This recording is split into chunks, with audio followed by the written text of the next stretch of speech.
Hi, Steve and Lauren. Yeah, we did reach out to all of those candidates vying for the Republican seat here in this race. And as you mentioned, the district has been redrawn. So this is going to be the first time voters are going to be casting their ballots in this new district.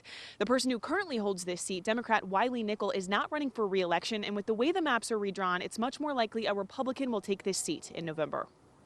It's like, wow, we really don't know how this is going to go. NC State political science professor Stephen Green says things have changed in a big way in North Carolina's 13th Congressional District. It used to be a hotly contested race, with the vote closely divided between Democrats and Republicans. The district has been redrawn so that it is basically a safe Republican district. That means the Democrat, Wiley Nickel, who had been representing this district, has decided to move on to other things. 14 candidates are vying for this seat. We've only seen one poll for this race so far. It was taken at the end of January. Fred Von Cannon took the lead, with Kelly Daughtry in second. Brad Knott, Devan Barber, and Eric Stevenson filling out the top 5. But of course, take that with a grain of salt. In late January, I had not heard of Brad Knott.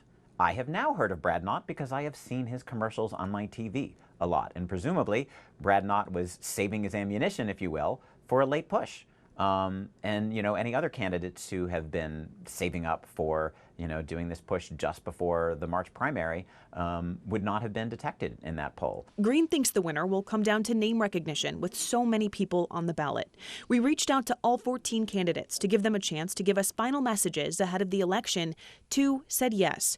The first, Fred Von Cannon, a veteran endorsed by the Freedom Caucus, who identifies as being, quote, very conservative. I think that's what this district is looking for: pro-God, pro-life, pro-guns, pro-Trump, and that's me. And he has a response for all of those ads calling him a rhino or Republican in name only. If you knew me for 30 seconds, that's the funniest negative ad I've ever seen. We also spoke with Kenny Xu, a pro-Trump son of Chinese immigrants who's fought for merit-based admissions at elite universities. I led the lawsuit to defeat affirmative action at Harvard and UNC Chapel Hill. I run a nonprofit called Color Us United, based right here out of Raleigh, where we fight against divisive policies done in the name of diversity, equity, and inclusion.